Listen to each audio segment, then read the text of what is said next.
Hello, everyone. My name is Stephen Murray, and I'd like to welcome you all to another episode of The Gift of Giving. For those of you tuning in for the first time, this is the program that focuses and features nonprofits, 501c3s, and foundations based right here in the state of Nevada. These are people and the representatives who are making our world a better and brighter place. Today, I'm pleased to welcome representatives from the Nye Communities Coalition. I'd like to welcome Tammy Odegaard, she's the Chief Operating Officer, and Megan Mapes, the Director of Community Relations. Welcome both of you to the program. Thank you for taking the time out to be with us today. Thank you. Thank you for having us. You're welcome. So, Tammy, let's start with you. Could you please give us a brief overview of Nye Communities Coalition, when it was founded and what its mission is? Sure. Nye Communities Coalition was founded in 2000, and the mission is to grow healthy organizations, people, and environments across Nye, Esmeralda, and Lincoln counties by joining together individuals, organizations, agencies in a cooperative and collaborative effort to increase services and opportunities. We shorten that a lot and say our mission is to grow HOPE, which stands for Healthy Organizations, People, and Environments.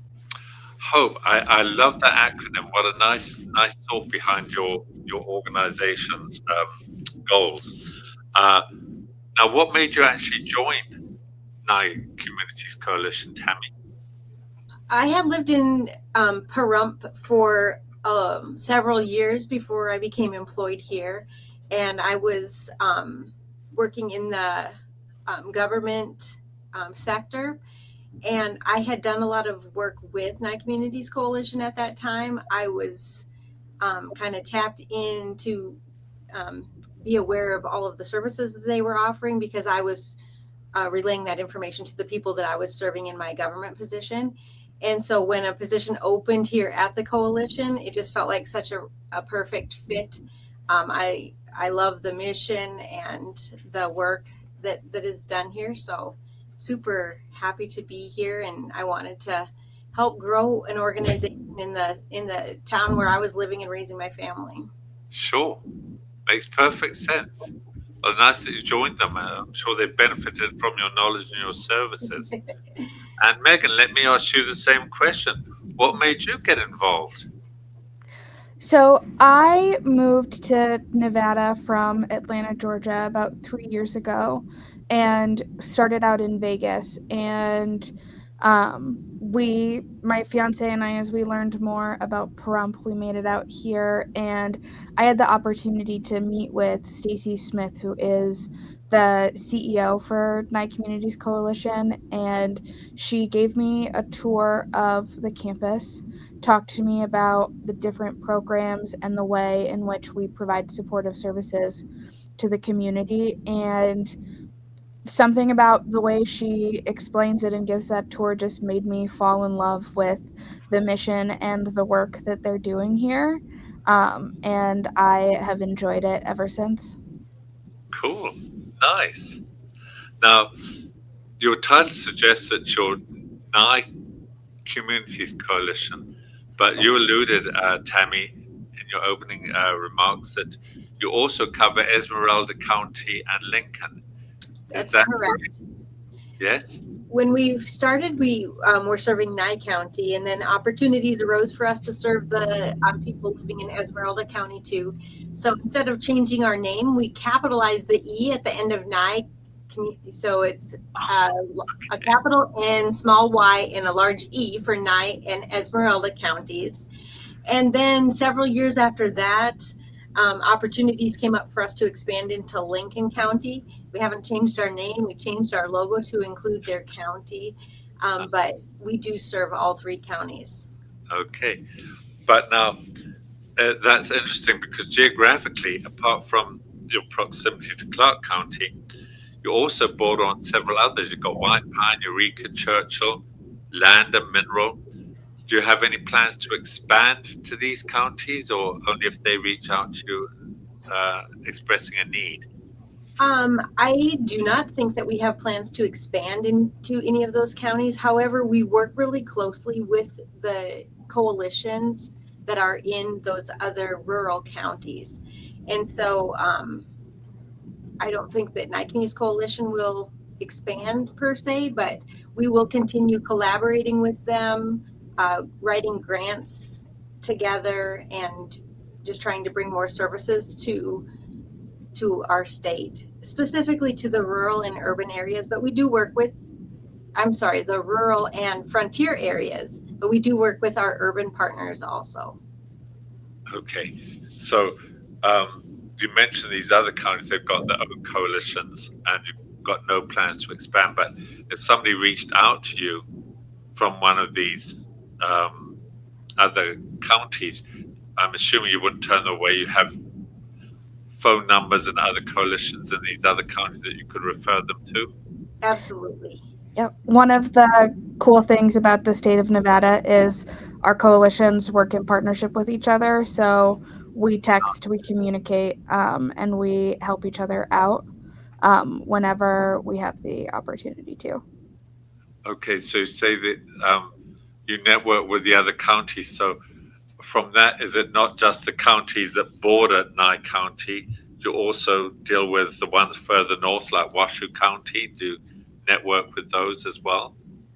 Yes, The state of Nevada has about 9 or 10 coalitions that cover the entire state, and we participate in a statewide partnership in collaboration with them. Okay. And now you mentioned grant writing resources. Now, can nonprofits outside your service areas avail themselves of these resources?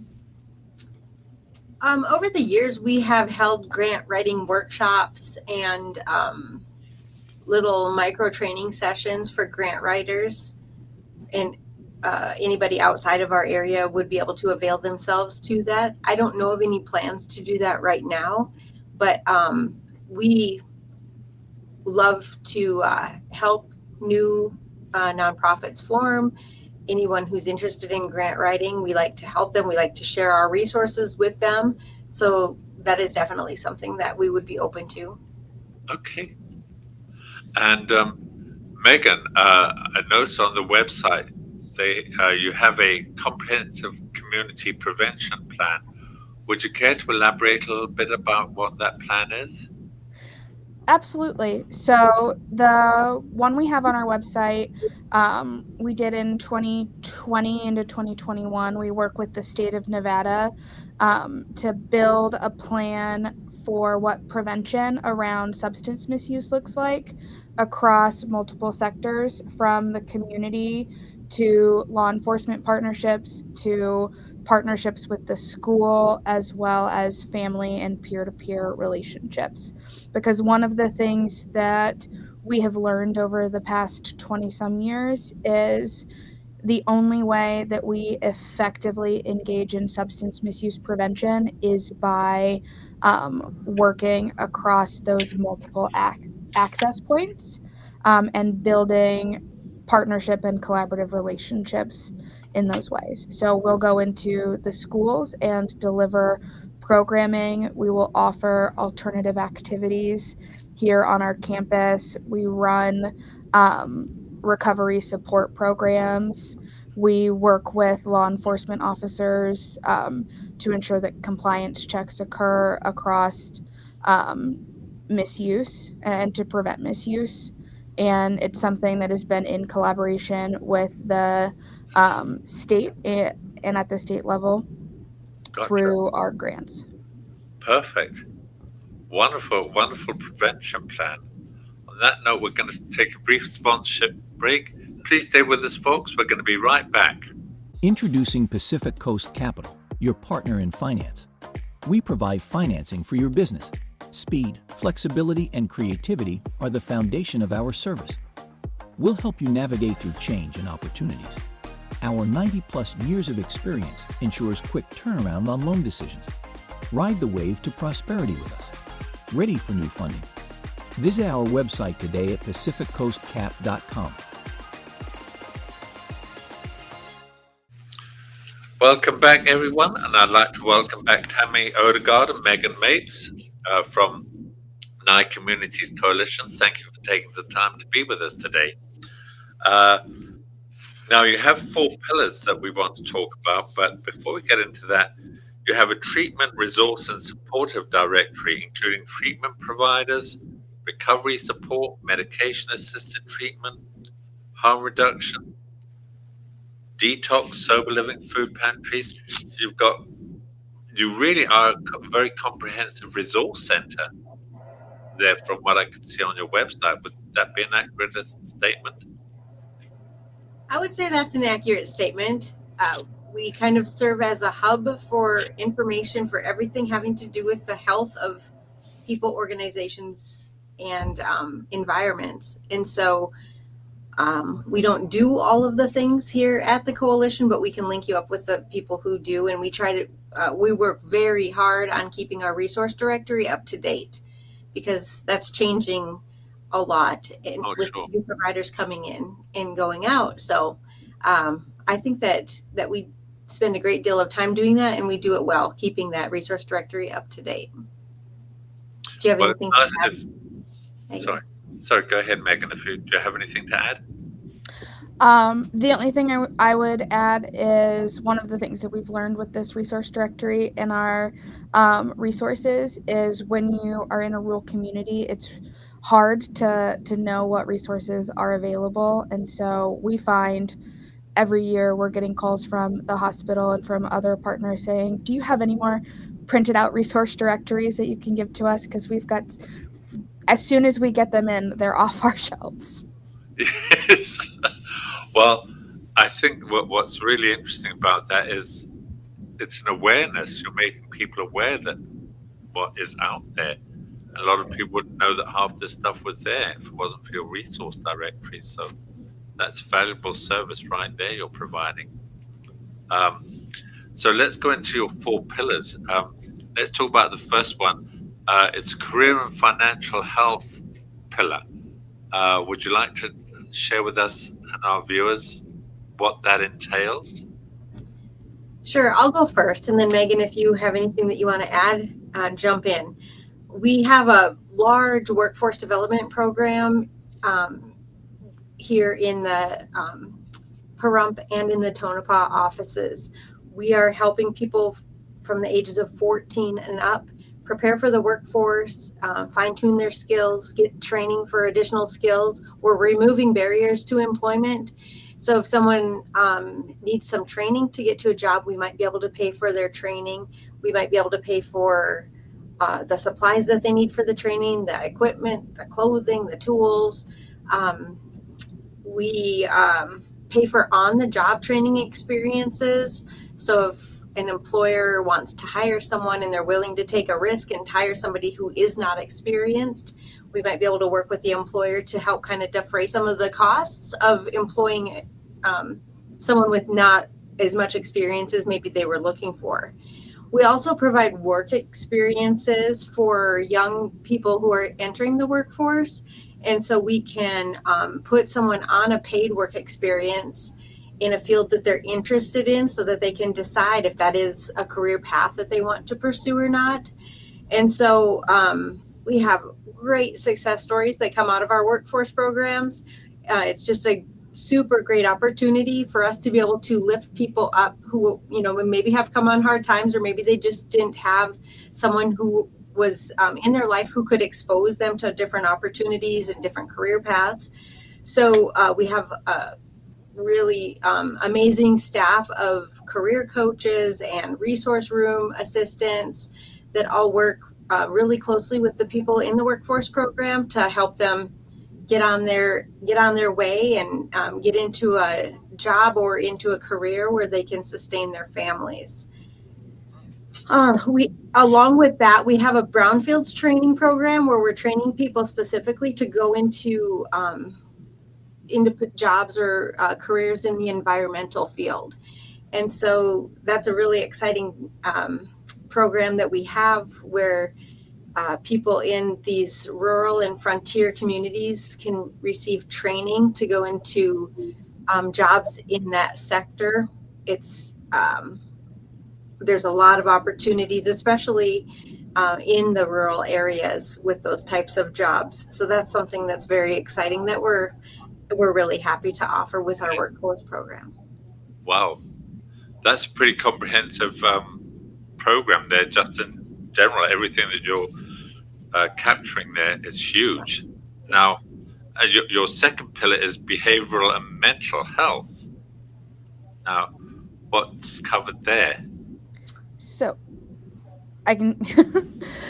So behavioral and mental health covers a few things. We have a staff of community health workers that we employ here who help community members kind of build their health and wellness plans, figure out how to get access to their medications. We also help remove some barriers for them when it comes to maintaining their overall general health, or when individuals are struggling with issues around mental health. We also have a deflection program that works with individuals who are coming out of the jail system to help reduce those criminogenic factors, or the reasons why somebody might commit a crime again, to reduce the risk of them ever committing another crime.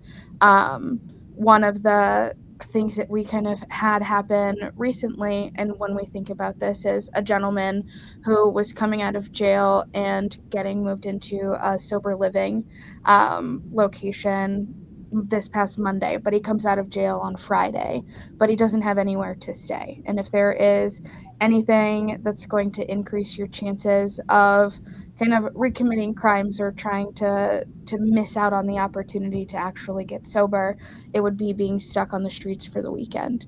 So one of the things that our grants were able to do is help get him into temporary housing for the weekend until he could start his sober living program the following Monday. Other things that we have done with it is help older disabled veterans who need in-home health care or have been struggling with their mental health and struggle with loneliness get into activities in our in the community and kind of rebuild their social life. Those are just a couple of the pieces of what gets involved with that, as well as helping people understand their Medicare, Medicaid benefits, and providing support with Social Security, so on and so forth. And that's a very valuable, well, they're all valuable services, but that last one in particular is there's so much confusion over Medicare and social services. And if you can provide some help and guidance there, I'm sure that's huge to a lot of your residents in those counties. I'm sure it's huge. So, and your third pillar is systems and organization health. Who would like to take that one? I'll start with this one. A lot of what we do is building systems. In the rural areas, we don't have robust, systems like there are in a lot of the cities. And so we join together people who are dealing with common problems or with common people. We'll get a meeting together where everybody at the table is helping the same group of people, just in a different way, so that we can work on ways to be more efficient and be more helpful to those that we're serving. We've built some systems over the years when there's been gaps in our community, and we've had the means to write a grant to fill the gap. We've been so happy to do that, and then we hand the program off. One of the most recent ones that we did was public transportation here in Pahrump. Pahrump is a very large valley, about 30 miles long, about 6 miles wide, and it's not easy to navigate around on foot or on bike. And so public transportation in general was always a hot topic about why didn't people make their doctor's appointments, or why couldn't they get to their mental health appointments, or why couldn't they get to job interviews, and why couldn't they get to jobs. And so we built a public transportation system. We received some grants, we put some staff on it, we built a system where we got a few buses, and then we handed that whole system off to another nonprofit that formed for that purpose. It's called Pahrump Valley Public Transportation. So now they're running a public bus service here in our valley. So there's been other projects like that we built over the years just to enhance and improve our systems. We have had the AmeriCorps and Vista programs before. Those are really important for all kinds of system development, all around, throughout all of the organizations in our communities. Some of the other systems work that we do is around food security. So helping to support the food pantries. We don't have a food pantry here at the coalition, but we support all of the pantries that are in our communities. We've done other things around systems health, like I mentioned brownfields with the workforce program, but we also have a brownfields assessment grant where we are assessing property to see if it's contaminated so that the owners know what kind of remediation needs to take place to make that a healthy piece of property. And so our range of things that we're touching in this pillar is pretty broad, but Yeah. Lots of just really important backbone structural things that we're doing for our communities. I don't Perfect. know if I missed anything major, Megan. Have we covered everything there? Yeah, so I don't think you missed anything major. Food security is the one area where I might say Tammy maybe downplays just how much we do, because one of the things about the rural area for Nevada is there isn't the same infrastructure for food pantries and food delivery that we have in urban places. So we have become a hub for not just Pahrump, but we deliver food to food pantries in Armagosa, in Beatty, in Tonopah, in Gabbs, and across the counties that we serve. And we help kind of coordinate and then disperse when there are food drives that our county is doing or our hospital has done to make sure that pantries are stocked and people have food as a very basic need. Wow. Excellent points. Yes, you cover a lot in that food pantries area, delivering the food. That helps a lot of people. Please stay with us. We're going to take another sponsorship break, folks. We're going to be right back. Tariffs, pandemics, rising inflation. The Joshua Dowden team is ready when volatility happens. Markets fluctuate for reasons nobody can control. Don't let the headlines drive your financial plan. The Joshua Dowden team at Priority Wealth Partners has served Summerlin retirees for 3 decades. Our 5-tier risk management strategy matches our strategies with your goals, with plans designed for your assets to be there when you need them. Conveniently located at the heart of downtown Summerlin. Call Joshua Dowden today or visit DowdenFinancialServices.com.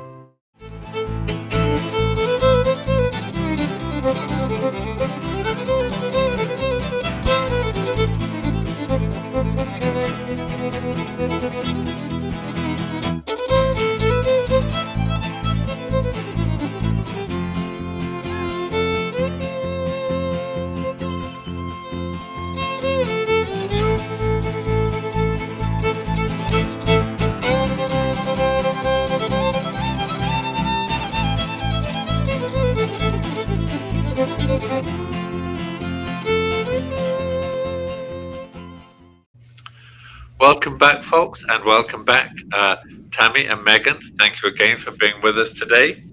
And we'd like to talk about the 4th pillar of your services and programs, and that's the physical health that you deal with. So who would like to take that one? I can go ahead and so for physical health, one of the kind of biggest components of it is we have some diabetes self-management and chronic disease self-management, as well as pain management classes that we offer through some of our grants that really help folks who are needing to manage their physical health and figure out what do you do in addition to medications that you might take to make sure that you are living a healthy lifestyle. We also have a resident Qigong instructor. She teaches yoga, Qigong, and other kind of minor impact health classes that we have built a wonderful group for in our communities as well, which has been very helpful and impactful. We also, this is where we work on tobacco responses and how we help individuals who might need to figure out where to start when it comes to quitting, whether it's smoking tobacco or vaping, because it's so hard if you don't know where to start in that process to work on building your physical health there. I'm sure that there are a bunch of things from family planning and what women's health looks like, and how we provide support, remove some barriers to ensure that you can get your women's health exams and take care of what you need to. We also have a huge annual event that we host every year that is probably the biggest physical health impact for our community, which is Remote Area Medical. We, this past October, celebrated the 10th year in a row that we brought RAM into our community, and we served over 400 people in getting them free medical, dental, vision care, because those resources are often hard to get access to if you live in a rural area. So making sure that our community can get access to those free resources has been very impactful. Tammy, what did I not catch? I think the only other thing that is a big impact program is our child seat safety Yes. grants. And so we have several grants that allows us to purchase child safety seats and then install them and teach the caregivers how to properly install them in their cars. So a lot of people know the coalition for that, because that's something that everyone needs when they have a child before they even leave the hospital. So that's a big one. I think we pretty much covered the physical pillar of things. Well, that's no small component of your operation. That's a pretty huge task and undertaking that you've got there. It's amazing. And you talked about some of the events that you've had. You also have smart recovery meetings. Is that what Yes. does smart recovery meetings entail? So smart recovery meetings we host here at the coalition every Thursday and Friday.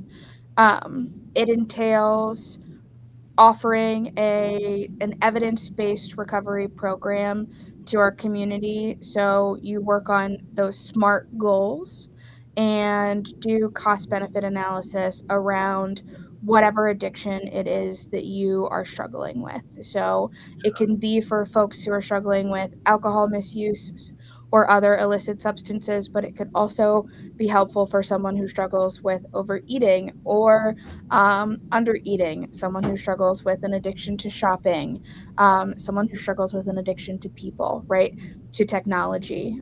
So it's a very comprehensive recovery program that we offer. Does it cover people that may have a gambling problem or an alcohol problem as well? It absolutely does. Yes. Boy, that's a comprehensive program. Boy, you've got across the board, you've got services just about covering every possible need in your community. You're to be congratulated for that. Now, obviously, you have to have a fairly substantial staff to cover all these needs and services, because they're vast and they're varied, and people have got to have different skills. Do you also have a need for volunteers as well to support your paid staff? Yeah, we for sure can use volunteers. Volunteers are really helpful when we're having the special events like RAM that Megan spoke about. We have about 50 staff members at any given time, 50 full-time staff members that are highly qualified, highly skilled. They're trained to do the jobs that they're in, and they're doing an amazing job. Anyone who's looking for a volunteer opportunity, I would say we can maybe find a place for you. We would like to hear what special skills you would like to share with us, and we'll find a place to help you have a meaningful experience volunteering. We have a large campus in Pahrump, and so we need a lot of hands to help keep it looking presentable. And then we have our offices in Lincoln County and in Tonopah. So we do use volunteers as much as we can. And do you take volunteers that are required to do like community service? Yes.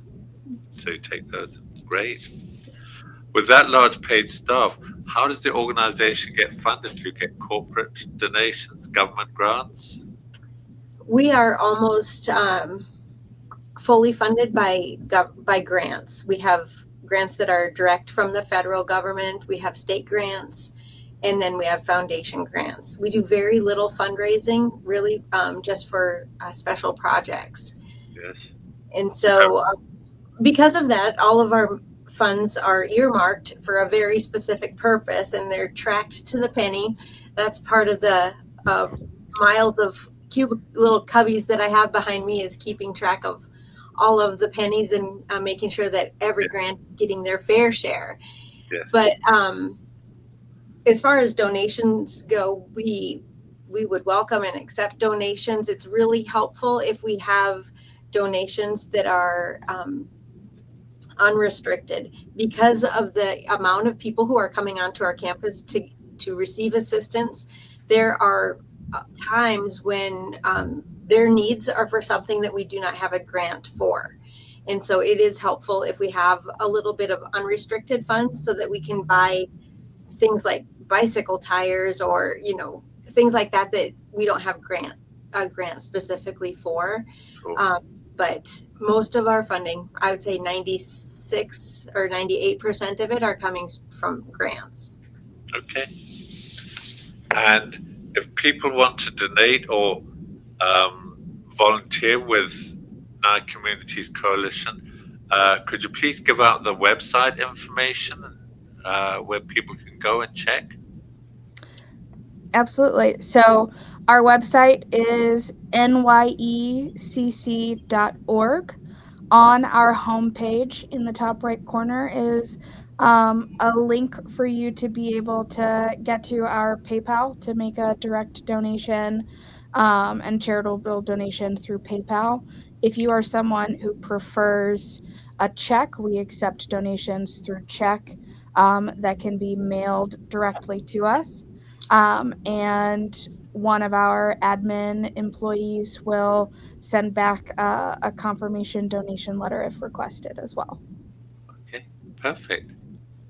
I'd like to thank you both for taking time out today and being with us and share what your organization does. You're providing exemplary services for your communities out there. It's amazing how diverse areas you cover. I don't know whether there's anything missing, but I'm sure if you find a need, you will plug up that hole, I'm sure. So, do you want to give out the phone numbers of the locations? So our main phone number is 775-727-9970. That's where our main office is. And if anyone is looking for support in Tonopah or in Lincoln County, feel free to either find that information on our website or give us a call here at the main office, and we will get you connected. That way nobody has to try and remember 3 phone numbers. Sure, okay. Well, thanks again for coming on. It's been a pleasure having you on and learning about all what you're doing out there in the 3 counties, Esmeralda, Lincoln, and Nye. Really appreciate it. And I'd like to thank our show's producer, John Stiles, and station owner of WWDBTV for allowing me to host this program on his station. I'd also like to thank our sponsors, Priority Wealth Partners, Pacific Coast Capital, the Firelight Barn, and my late business partner, Ralph John Champion, whose legacy lives on with this program. You'll hear his message right at the end. And also I'd like to thank the Friends of the Gift of Giving.